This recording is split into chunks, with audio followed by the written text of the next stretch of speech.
Demi tiket Piala Dunia 2026, akankah timnas Indonesia akan bermain habis-habisan di laga terakhir Grup F melawan Filipina? Kita membahasnya bersama dengan mantan pemain timnas Nil Maizar, serta pengamat sepak bola Wesley Hutagalung. Bung Wesley dan Coach Maizar, selamat malam.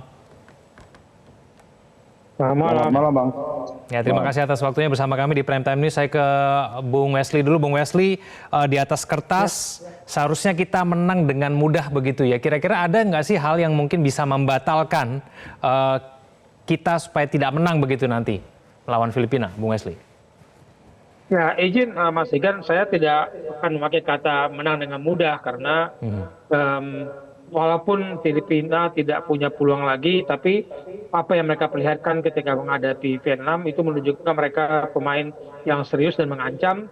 Dan yang kita khawatirkan adalah beban dari para pemain kita karena ekspektasi luar biasa, euforia luar biasa dari publik kita, dan ancaman-ancaman non teknis sampai pemberitaan soal gangguan kepada Patty Tom Senville itu memang harus benar-benar tidak masuk ke dalam ruang ganti, tidak masuk ke dalam tim, sehingga pemain kita fokus.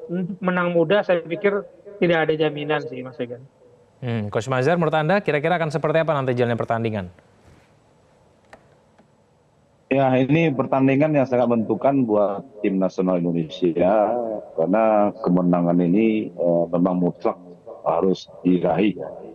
Karena kalau tidak diraih dengan mutlak, kalau kita misalnya draw, berarti hidup kita bergantung sama tim lain, artinya pertandingan Vietnam dan Irak tentu akan membuat suatu hal yang kita tidak pasti apakah kita masuk lolos ke putaran ketiga atau enggak. Nah, untuk memenang pertandingan ini memang tidak mudah, karena Vietnam kemarin bisa mengalahkan Filipina dengan 3-2 dengan perjuangan yang luar biasa. Vietnam berusaha bagaimana dia menang pertandingan. Buat Indonesia, kenapa tidak mudah? Ini fisikis, mental, ini berbicara. Ini pertandingan perlu pressure yang tinggi, yang ekspektasi masyarakat Indonesia sangat luar biasa, dan menganggap Filipina masih, urutan FIFA-nya masih di bawah kita, dan mereka tidak bagus-bagus saja. Ini menjadi suatu pressure buat pemain. Tapi kalau pemain bisa mengatasi pressure ini, mental mereka bagus dan yakin dia untuk menang, saya pikir kita akan menang. Tapi tidak mudah. Mudah-mudahan dengan persiapan 3 hari setelah kita kalah sama Irak, saya pikir dengan staf coaches dari ST ini lengkap semua, ada analisa taktikal, ada psikologi, semuanya bisa memberikan suatu keyakinan bahwa kita bisa menang. Itu yang penting. Jadi tidak perlu mikirkan lain, bagaimana seluruh staf coaches, seluruh pimpinan, seluruh pemain yakin untuk menang, dan saya rasa kita akan menang kalau kita berpikir menang. Gitu, Bang. Coach Maizar, kira-kira gangguan-gangguan non teknis seperti apa sih yang punya potensi untuk mengganggu permainan kita, Coach?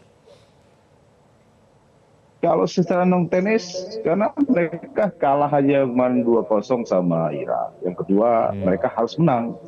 Kalau dia tidak menang, ada sih peluang dia. Misalnya dia tidak menang dan Irak bisa memenangkan melawan Vietnam, otomatis kita udah lolos. Tapi kan ini kan secara fisikis tekanan ini yang harus mereka bisa atasi.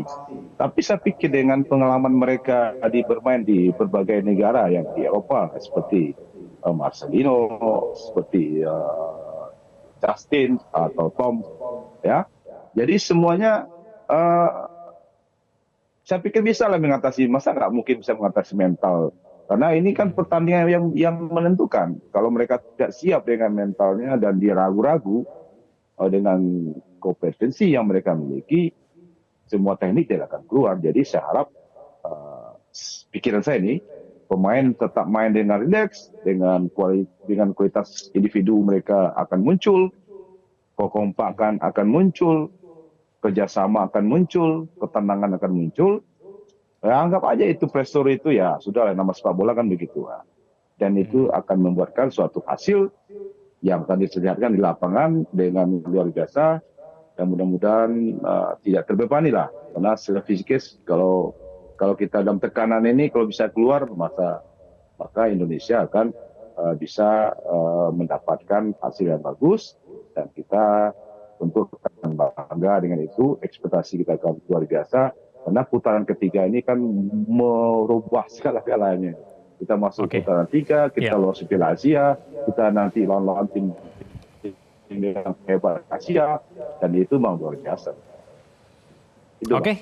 Oke, kita akan jeda terlebih dahulu. Kita nanti akan bahas mengenai line up yang akan bermain pertandingan melawan Filipina. Sintayong tetap menggunakan formasi 3-4-3. Kita akan bahas ini usai jeda. Pemirsa jangan kemana-mana, kami akan kembali. Kembali bersama kami di Prime Time News. Bung Wesley, kalau kita cermati line up kita melawan Filipina, Jay Ijes masuk menggantikan Jordi Amat, Kelvin Verdong debut pada malam hari ini. Tiga di depan masih sama, ada Ragnan Ortmangun, Rafael Struijk, dan Marcelino. Asnawi Mangkualam masuk. Tanggapan Anda berkaitan dengan line up kita pada malam hari ini, Bung Wesley? Ya, ini bagi saya kejutan ya. Pastikan Kelvin Verdong yang belum pernah tampil membela langsung main di laga penentuan, kemudian Tom Haye dan Nathan kembali duet. Tadinya saya pikir Nathan dan Ivar Jenner duet di depannya Tom Haye, lalu kita hanya pakai dua penyerang, apakah itu Ragnar dan Marcelino. Tadi harapan saya begitu, tapi pelatih jelas lebih tahu kondisi para pemainnya, pelatih yang menyiapkan game plan. Saya hanya berharap pilihan 11 terbaik yang dimainkan oleh Sintayong juga mengeluarkan kemampuan terbaik di lapangan, karena kita sama-sama catat ya, Filipina itu banyak kebobolannya di babak kedua, Mas Egan. Jadi pergantian pemain nanti antara di menit 46 atau menit 65, 60-an gitu yang krusial dalam strategi permainan, itu bisa menambah kecepatan, menjaga ritme permainan. Karena ketika menghadapi Irak kita cukup bagus di awal, tapi kita kendor di akhir. Satu lagi catatan saya, mungkin Neil Maizar bisa memberi informasi tambahan. Chemistry yang terjadi antara pemain kita ini kan belum berjalan dengan baik menurut saya, karena ada tiga bahasa yang saya pikir dimainkan di dalam ini. Ketika kita dalam tekanan, ketika kita perlu mengambil keputusan dengan cepat, itu bahasa ibu yang keluar. Sementara bahasa ibu tidak dimengerti oleh semua pemain. Ada bahasa Indonesia, bahasa Belanda, bahasa Inggris. Pelatihnya bahasa Korea. Nah, ini chemistry ini butuh waktu yang tidak sedikit, pelan-pelan berjalan, dan kita menunjukkan ada perubahan. Tapi dengan masuknya Kelvin Verdong yang baru bergabung, saya pikir sisi kiri kita akan menjadi perhatian dari kubu lawan. Sudahkah chemistry itu berjalan? Karena kalau di pertandingan sebelumnya, sisi kanan kita yang menjadi incaran para pemain Irak ketika di pertandingan sebelumnya. Coach Maizar, menurut Anda line up kita pada malam hari ini seperti apa, tanggapan Anda?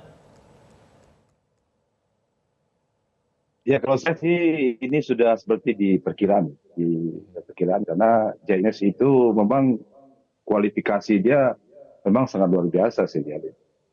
Karena waktu dia main di tim nasional kemarin waktu melawan Vietnam itu menunjukkan level dia di mana.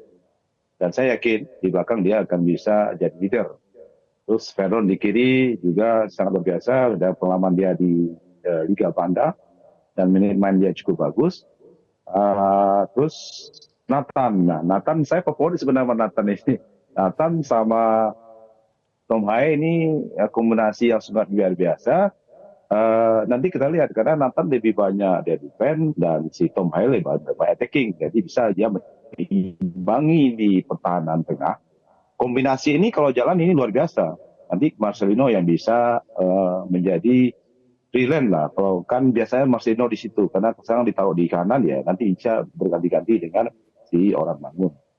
Strike di depan, mudah-mudahan gini, Strike ini Rafael saya pikir bagaimana dia main lawan Korea gitu, dia usia 23 dia mengalahkan Korea dengan 2 golnya itu. Mudah-mudahan kepercayaan diri dia akan timbul lagi. Jadi komposisi pemain ini memang merubah cara bermain di tim nasional Indonesia hari ini, karena dengan dua pemain yang berkualitas yang ditambahin, bukan yang kemarin tidak berkualitas, tapi kayaknya ini chemistry ini yang harus yang harus dilakukan, dan ini pekerjaan buat STY. Karena kenapa? Mereka kan baru kumpul 1 hari kumpul, 2 hari kumpul kan.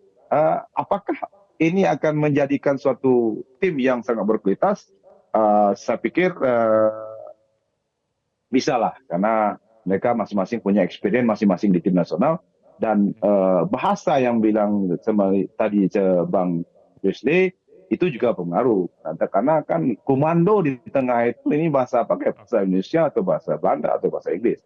Tapi saya pikir di sepak bola itu akan berjalan seperti biasanya dan itu akan menjadi komando yang teratur karena bahasa sepak bola itu akan bisa dimengerti dengan semua negara dimanapun.